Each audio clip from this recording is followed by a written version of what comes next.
Hello, hello, hello. How's everybody doing this evening? Hope everyone had a really good Easter break. My kids were off for 5 days, so they were off from Thursday onwards. So we decided to take a few days and go over to Knoxville, Tennessee, really Gatlinburg, Tennessee, and just kind of have a little vacation and enjoy the sights and sounds. And there's just so much to do there. It blew my mind. And of course, we were just sightseeing and we did a lot of touristy type stuff. And, I was not nervous going there. I was actually pretty comfortable going there because in the past, with any type of chronic illness or just how I was feeling, trips were exhausting for me. Exhausting. Just to go there was so exhausting. The packing, the actual trip itself, whether we're visiting family or, going for a vacation or anything, I used to dread the idea of going away because it was just so physically taxing on my body. And surprisingly, this was one of the first times where I was not, dreading going. And we all packed and we all left on Friday. And I did very well for the most part on the whole trip. And we walked like crazy. I ended up clocking in, almost 20,000 steps one day, 16,000 steps another day, which I say this because this is a huge, turning point for me, huge turning point. Given the fact where I was and where I, couldn't even walk down my driveway, or even if I went on trips, I had to be in the room most of the time. My family, my husband and kids had to be out and about, and I would just be sleeping for hours in the hotel room. So for me, this was a major turning point because we haven't taken a trip in a long time, especially one that is so physical and involved so much walking. So that was great. But I had told my kids and my husband that I was not going to do any roller coasters. So we had planned one of the days to go to Dollywood, and I had told my husband and kids, like, we are not doing roller coasters. Like, I can't do it. You guys go on. Like, there's just no way. And we got to Dollywood, and I felt pretty good. I thought, okay, I've been walking. The day before I had walked a lot. And I thought, okay, I've been walking and I've been sleeping better at night, so I think that I can manage, and I can manage this roller coaster. So the first one I didn't get on, but then the second one, my daughter's 11, she's the youngest, and I said, you know what, I'm going to do this. My biggest fear with getting on the roller coaster was if my adrenals were set off and I would end up just staying in fight or flight mode, or if I just produced too much cortisol, then I would feel really sick or something. So really that was my biggest fear as far as, getting on a roller coaster. But honestly, I took deep breaths, and before I got on, I haven't gotten on a roller coaster in like 10 years. So got on a roller coaster, and then even after I got off, I mean, of course, my legs felt a little wobbly. But typically with adrenal fatigue, like that would stay like that for days. For me, especially when I was bedridden.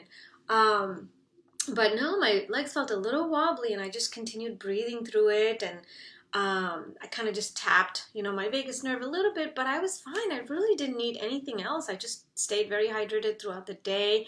And so anyways, I digress from our live Q&A this evening, but I'm just telling you this because I haven't been on a roller coaster in over 10 years at least, and taking trips was really, really difficult for me, but managed to get through it all. And so, for me, these are baby steps. These are healing steps as to little victories, little things to share as to what's getting better. So please, I'd love to hear in your comments, share in your comments, what are your little victories? What are your little things that are milestones for you that you are really showing, even if it's a little bit of progress, even if it's very small, very minute.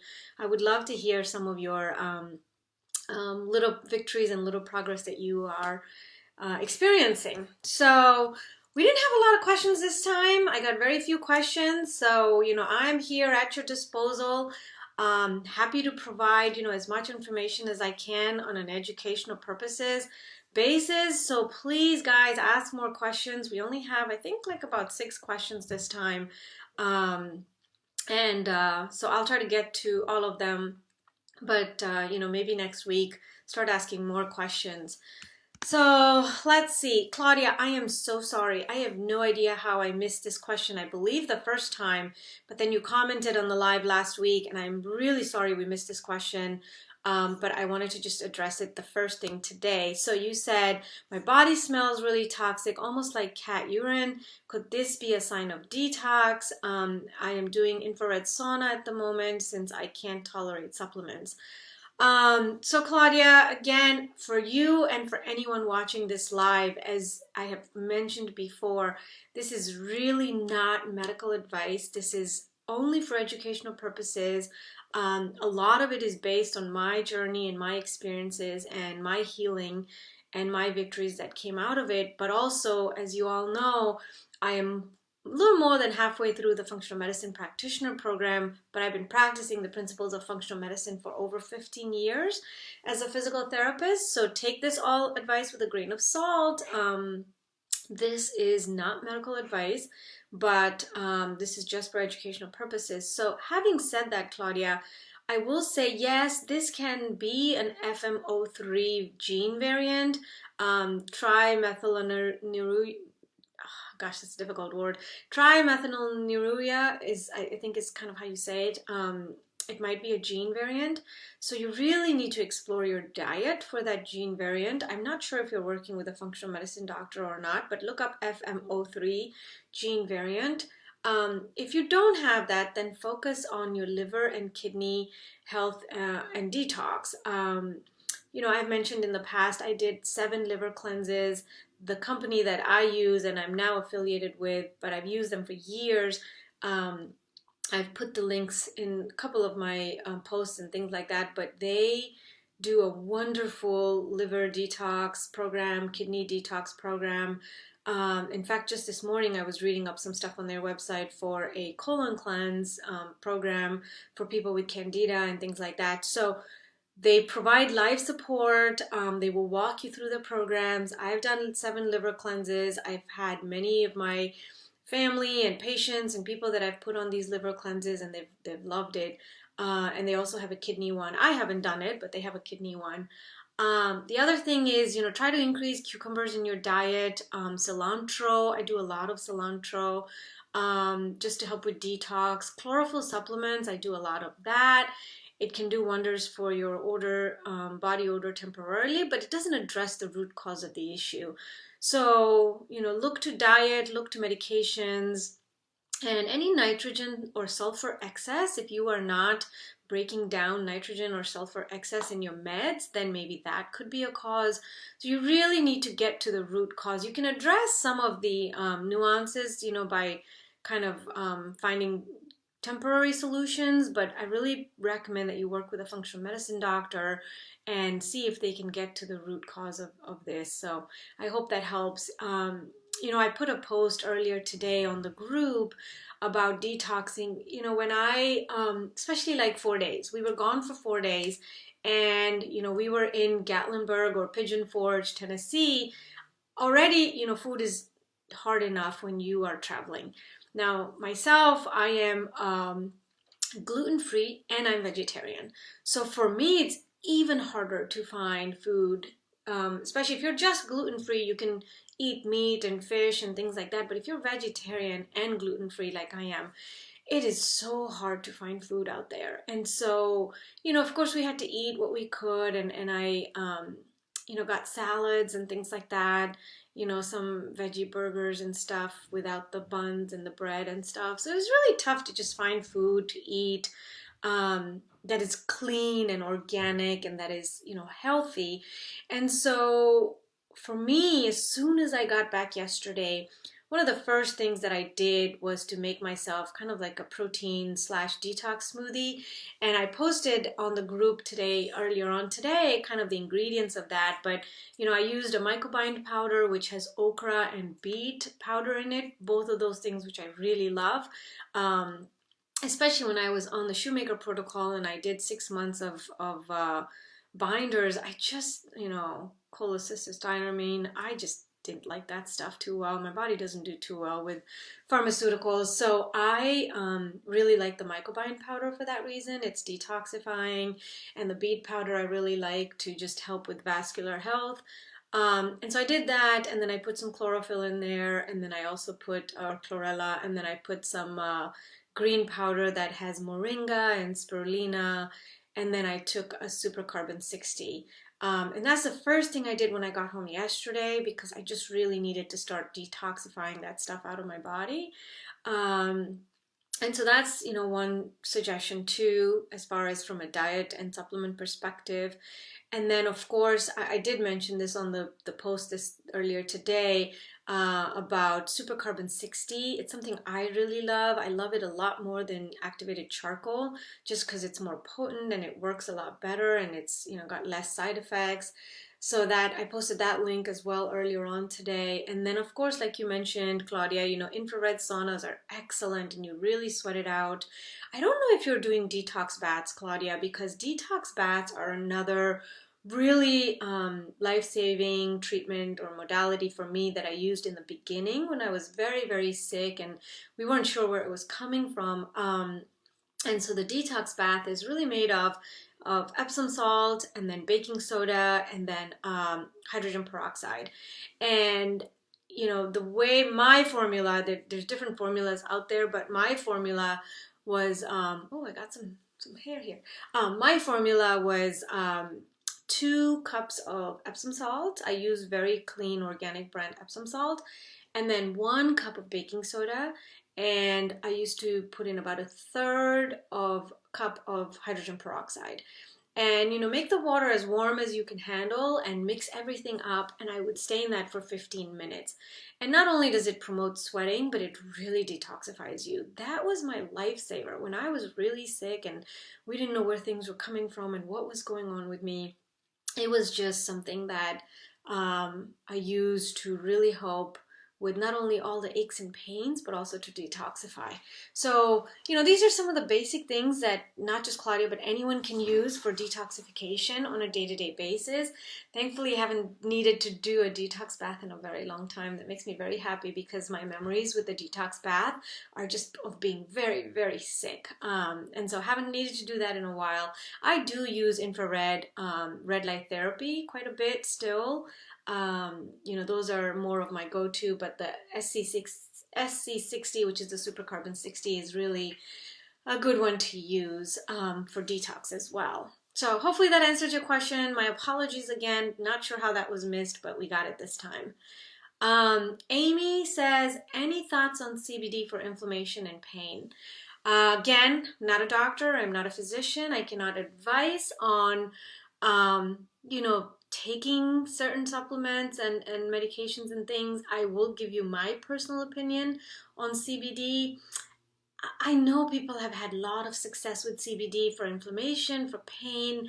I just can't tolerate CBD. I have tried all different organic brands that are dropperfuls and hemp seed oil, and even the cream sets me off. It makes me very blurry.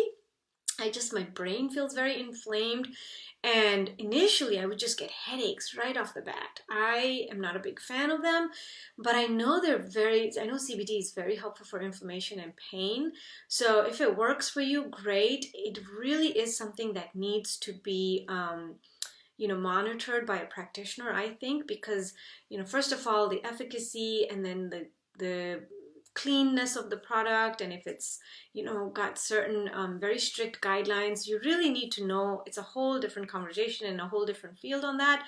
So I am not sure that I know too much about it to say more than that, but if it works for you, that's great. The one thing I will say, Amy, and I know you did mention that you started CBD and you kind of started LDN too at the same time. The one thing I have learned in this journey, through the entire journey, is to do one thing at a time. If you make too many changes, you don't know what's working. If you make too many changes of supplements, you don't know where the reactions may be coming from or things like that. So I really recommend to make only one change at a time and to stick with it. Give it at least 3 months before you introduce something else or before you give it away or, take it out or whatever. That's just my thought on, really trying different supplements and things like that.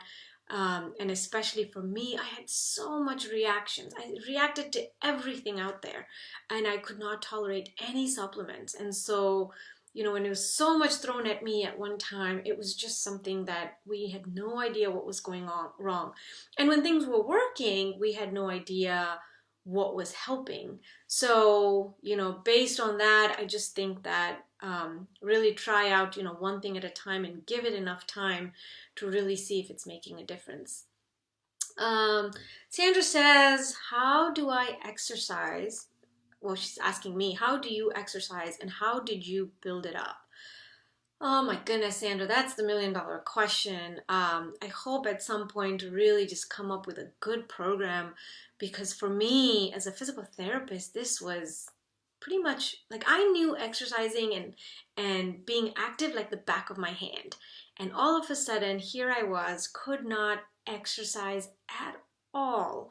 Could not get out of bed, and if I even walked down my driveway and back, I'd be swollen and bedridden for days. So for me, this was really shocking that this is what I do for a living, and I know everything to do for this, and I can't tolerate it. So how did I first start exercising? First, I didn't exercise at all for at least a year. I was so sick, I was bedridden, did not exercise for a year. And, while, especially for someone like me, who's a very active, fit person, and I'm type A personality, it was just a hard pill to swallow. Very tough. But, Sandra, as I continued to understand my illness and understand, my adrenal fatigue and how I was like in stage 4, and I just, was very, very sick. It was just what my body needed, was complete and utter rest. So I started from there. And then I think I mentioned to you guys before, I used to sit outside a lot. So first thing in the morning, I would sit outside. If I could stand, I would stand on grass and get some grounding or earthing in that way, and heal my body that way. And I would just stand there. I would stand there with my cup of green tea or dandelion tea at that point, which is what I was drinking, and I would just stand there on the grass and I would have some chanting and some prayers going on, and I would stand there with my cup on the grass barefoot and just stand there for 10 minutes, and that's all I could do. And then I slowly progressed my way up to restorative yoga, which I started doing, and that was just laying in certain positions for 5 minutes. You're just laying in one position. And for me, someone like me who really have been an avid exerciser for 17 to 20 years, this was so difficult to do, but I did do restorative yoga and just really lay there for quite a few minutes in each pose. And my neighbor was awesome, gave me a book on restorative yoga because she knew how sick I was and things like that. So then from there I worked it up to where I started walking a few steps inside the house. I would walk the hallway. Then I started walking outside on the driveway. And so that gave me a little bit of, energy to walk a little like that. So you really have to go very, very slow. When I started doing the driveway, I was just all excited and I thought, oh, I can, make it out the driveway and go on the street. And sure, lo and behold, I was bedridden again for 2 days. So then I had to really backtrack a little bit. So you have to really start slow, and you cannot progress every 2 days. It's not like a normal person where you progress every 2 days or every week that you add weights. You cannot do that. Like almost a month of just walking on my driveway. That's all I did. And then I continued out to the street and started that way. And so then that started getting better. And so that's really where I started. I still remember when I officially started walking a lot more on the street. And initially I could only walk, out of my driveway and about 5 minutes down the road. That was it. And I had the house where the first street and the marker of that was like just such a tough part to get to. And then I continued building up from there, and I started going towards the end of the street and things like that. The other thing that I'll say is that for me, walking was the only thing I could tolerate. When I started walking a little more and started doing a little better, I started to try and incorporate some treadmill or some weights, and I crashed again. Not last year, probably two or 3 years ago, had another crash because I incorporated weightlifting in the gym because I thought again I could do it, and then here I was. I had to backtrack again. So for me, walking surprisingly was the least of an insult to my system, and my body wasn't reacting to that. So that was very helpful, and that's really all you need if you're looking to lose weight. If you are looking to help your brain, BDNF is something that your brain produces, and so you only get that with walking, and so then that really helped as well with my mental status and things like that. And then I just continued from there. And then about 2 years ago, I started some swimming. That surprisingly, I did okay. It was very little. I would maybe swim 10 minutes, twice a week. I would go to our local gym here, and 10 minutes twice a week, that's all I could do and tolerate.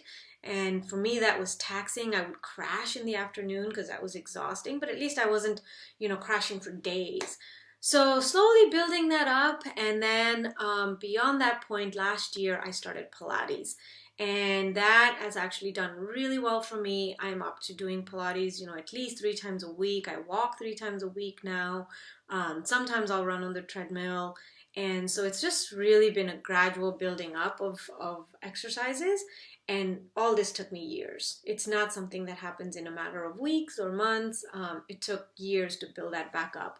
The other thing I'll say is, and I was against this, and I don't know why I was, I'm a very natural, holistic person, and so I really didn't want to take any additional supplements or external things to help me. But I did realize, especially when I first started walking down my driveway, and then even just making it out to that street, my legs would kill me at night. My calves would hurt, and I would be crying to my husband that my legs are killing me. And so then that's when I first started magnesium supplements, and magnesium really, really helped for my leg pain. B12, magnesium, all those things helped. And then as I started walking a little bit more, I started doing EAAs, essential amino acids. And that was also very, very helpful because that really started giving me, my body lacked a lot of amino acids. Apparently, like after you have kids, and I've had 3 back to back, you really lose the amount of amino acids in your body, and that could have contributed, to being ill. And so then I started, I'm not a big fan of BCAAs, I'm more of a fan of EAAs.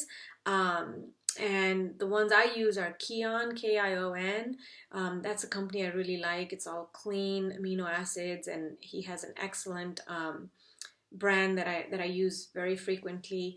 And so I, till this day, will take 1 scoop of the Kion amino acids before I go for my walk or exercise or anything like that first thing in the morning. And then the other thing I started finding was when I started doing Pilates, I would be sore quite a bit. And so then I started some bromelain. Bromelain is a supplement that's made from pineapple. The core of the pineapple, it's really made from pineapples, and it really helps with muscle soreness.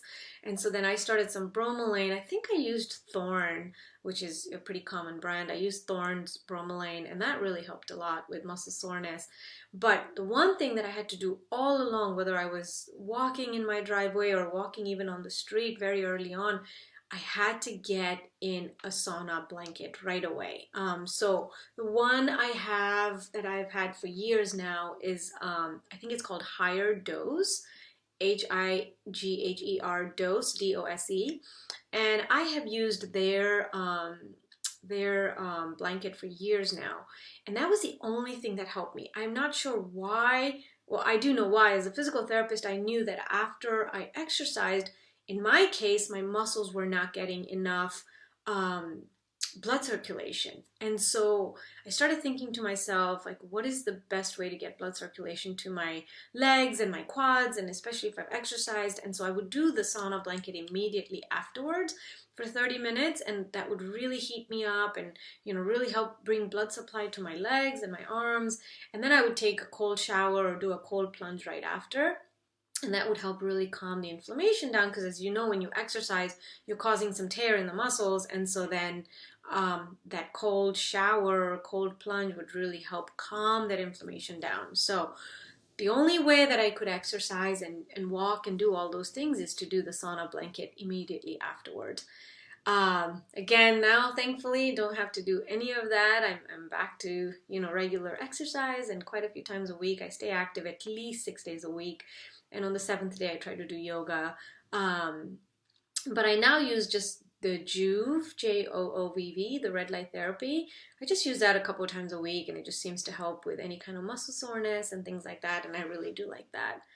So I hope that answers your question. I mean, it's just such a long progression, and I put it in like 3 minutes to try and concise it for you. But, you have to be your own advocate for your own body. And so for me, I just had to see what worked. And there are times, like I said, I fell back a couple of times because there was a lot of things that didn't work and I pushed it too much. But then I kind of figured out, to use the sauna blanket immediately afterwards and an ice bath, to help with any inflammation and stuff like that. And then now I'm up to the red light therapy. So, and even that, just maybe 2 or 3 times a week is all I really need to do. David asked about stem cell treatments for chronic conditions and biologic dentistry, and have I engaged in any, and would I consider? So let me address both of them. Let's start with biologic dentistry. So thankfully, I am very lucky. I'm just going to sip this here real quick. I'm actually drinking a nice mix of a powder of adaptogenic mushrooms and some pumpkin spice powder. So no coffee, just that with some hot water mixed in. It's gives me, no caffeine, so it's not going to bother me at night. But it's just the adaptogenic mushrooms I like to have after dinner, and it just really helps with a lot of things, reishi and lion's mane, and there's so many others, cordyceps and things like that. So I drink this at night. Yesterday I drank that same mushroom powder. It's not magic mushrooms. It's actually adaptogenic mushrooms. And I put a spoonful of turmeric and then some hot water, and I drank that at night yesterday. So I really love this stuff. But anyway, sorry.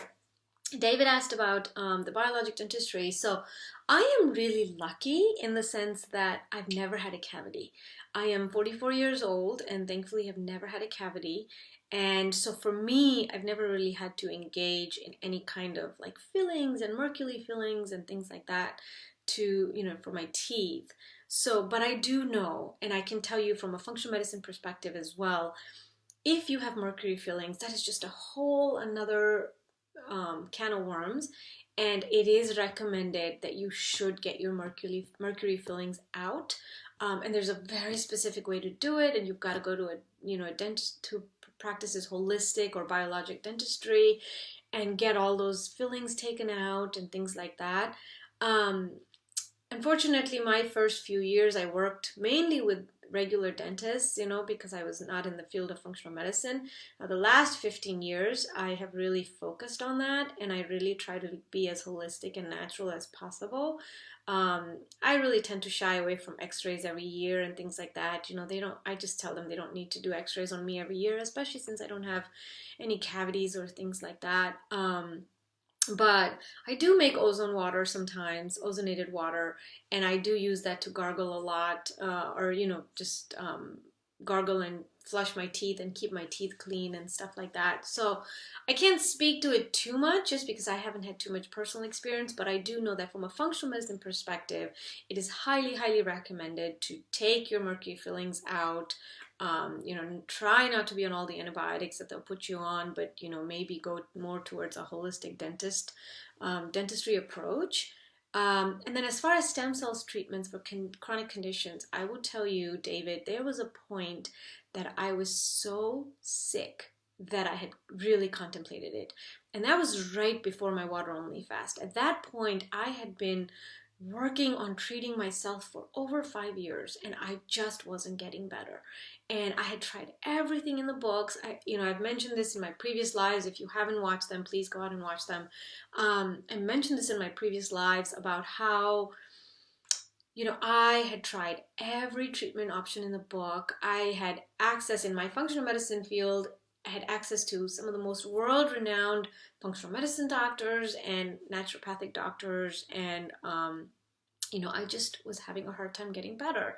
So I'd heard these wonders of stem cells treatments, and I know patients who've gone to like Mexico and Thailand, and one of the doctors that I work with also recommended for me to go to Thailand and get like a full body stem cell transplant and things like that. I really contemplated it, but I just didn't know enough about it, and it's just so expensive that I think after everything I had gone through and done for 5+ years, I just wasn't sure if that's something I could put myself through, put my family through. How would I, do that on a financial perspective? I've heard great stories about it, but I just didn't know. So for me, this is again, for me at that point, at the peak of my illness, I felt that my body should have the ability to heal itself. Why is it not healing itself? And so that's when I turned back to my roots. I come from a Ayurvedic background. My parents always practiced Ayurveda, and I just said, in our culture, for thousands and thousands of years, they have practiced water only fasting. And so for me, since stem cell transplant or treatments were just so far away and so invasive and so expensive, and it would just take a lot out of my family, I just said, you know what? If I can do anything, I can fast for 6 days. So I originally set out to fast for 5 days, but I actually did 6 days, and I did 1 day of juicing. So, total 7 days. And I just said, you know what? It's been in our culture. I told my husband, please don't think I'm getting on the next fad of a treatment, because all he had seen for 5 years was just me doing treatment after treatment and trying to get better and trying to get better and chasing the next best thing and the next new thing out there and the next supplement out there. And I just said to my husband, look, don't think I'm getting on the next fad of a treatment. Fasting has been in our culture for thousands and thousands of centuries. And, my uncles and aunts and my husband's uncles and aunts, they all practice fasting every year. It's a religious thing, but they practice extended day fasting. My husband's uncle, who is 92 years old, just did, I think, 3 years in a row or 4 years in a row, he's done 8-day water only fasting. We have a religious time in August, and my husband's uncle is 92, I believe, at this point, and for 4 years in a row, at this age, he's done the water only fasting. My mother-in-law did it. All of my side, my parents, my uncles and aunts, my cousins, everyone does it at this religious time. And so they say if you fast for 3 days, you can reset your entire immune system. And then if you fast for 7 days, you can really just clean up your immune system and all the cells in your body. And if you fast for 17 days, then you will regenerate an entirely new body with just organs are regenerated, everything is regenerated, your immune system, your GI system. Now, there's no way. I couldn't even fathom the idea of doing 2 days, let alone 5 days or 7 days. And again, this was all medically monitored when I did it, and I had an amazing physician monitor me the whole time. So, but anyways, to get back to your question, David, for me, I just felt that if I'm going to go do stem cells, then why can't I just water only fast and have my body regenerate and heal itself?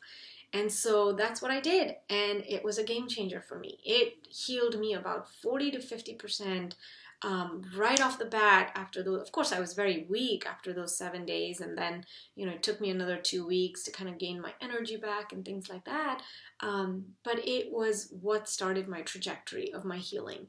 So to answer your question, have I done it? No. Did I consider it? Oh, absolutely. I considered it. I had considered everything in the books possible, and that was one of it. But thankfully, I didn't have to get to that point, and what I did I felt really helped me with my body, and so I can't talk anyone out of it. I don't know the positives or the negatives. I only know that people who've done it have done really well on it.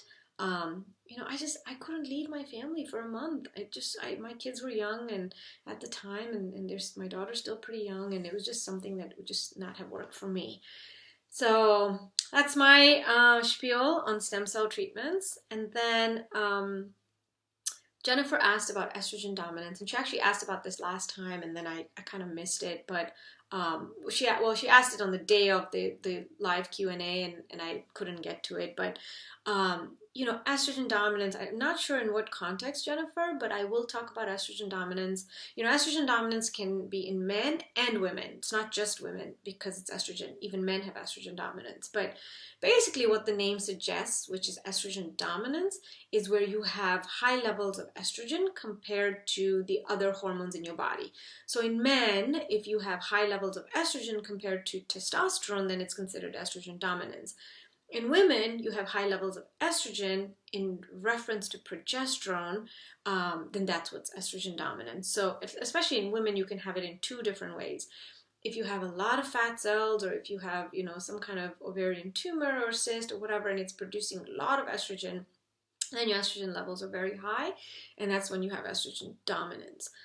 The other way in women is that if you have adrenal issues and you are really, you have adrenal fatigue, and so your body really needs cortisol to survive, then it will take the progesterone, break it down into estrogen, and then that way you have estrogen dominance and your progesterone's going lower and lower. And so that's estrogen dominance. And so when you have a lot of fat cells, fat cells actually do produce their own estrogen. So the human body is just amazing. The reason after menopause women start gaining weight is because the ovaries are not producing as much estrogen. And so then the body says, okay, we're not getting all the estrogen that we need from these ovaries because they're like kind of retiring now. So we're going to just start producing more fat cells, and we're going to hold on to these fat cells. And these fat cells are then going to produce the estrogen for us. So the human body is amazing because you still need estrogen, but you have the fat cells produce it for you instead.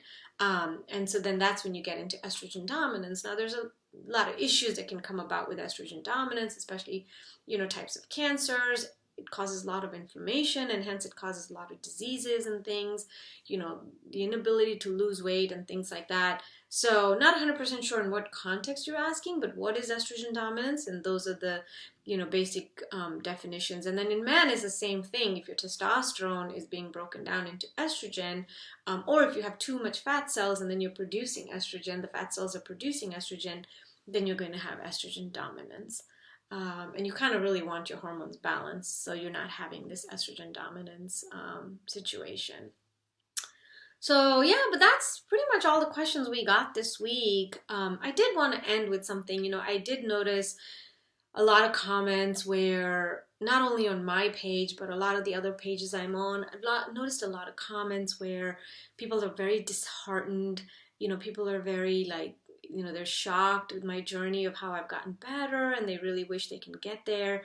I am going to just say one quick thing in the end here is that I want you to understand this is not a death sentence. This is not the end of you. This is not the end all, do all, be all. It's not. In my case, I was so healthy and fit that I knew what that felt like. And the fact that I'd been sick for so many years, I wanted nothing more than to get back to being as fit and as healthy as I was. Because that feeling of how healthy and how fit and how, I exercised and energetic. I was 100 miles a minute kind of bunny. People would call me road runner or whatever, just all my friends, because I just never stopped. I knew what that felt like. And so for me, that is what I kept holding on to. I wanted to get back to that. And I told myself, it doesn't matter how sick I am or how no one can figure me out. I will figure this out. I will get to a point where I heal myself, not only for myself, but for my husband and for my family and my kids. My kids were very young at the time. I just said, you know what? I'm setting myself out on this mission and I will accomplish it. So I just want to end with that today and just leave some parting notes, that's really why I started this page. That's really why I started, something to just give back and help people. This is an expensive process. The world of, functional medicine and alternative care and everything. And I just said, I'm going to help people. I had told myself that when I got better, I would just help people. That was the thing that I would do. And so please understand, this is not a death sentence. This is not the end of you. This is not how your story ends. You can beat this. You can get better. And the heartwarming messages and emails and DMs that I've gotten are just, sometimes they're sad to see, but sometimes it just makes me want to just tell you guys to not give up hope. I am a living example of this, of where I was completely bedridden for so long and so sick, and I was able to come out of it. So you have to be your own advocate. Go out there, find out what works for you, talk to people, practitioners, get a functional medicine doctor if you can afford it, do your own research, and really be your own advocate for your health. And I promise you, you will come out of this. You will come out of this, but it just takes a lot of time, a lot of hard work, a lot of consistency. I did the same thing every day, year after year, month after month, and my diet remained the same just to get better. So it takes a lot of hard work and a lot of consistency, but if you are determined to get better and go back to where you were, like I was, then you will get there and it'll all work out in the end. So I hope you guys will keep posting your questions on this page, posting your comments, sharing your success stories. And I am here to help handhold you and guide you through this really tough and tumultuous and arduous journey to the best of my abilities. But please keep posting your questions for next time, and then we will catch up on the page. Thank you. Bye.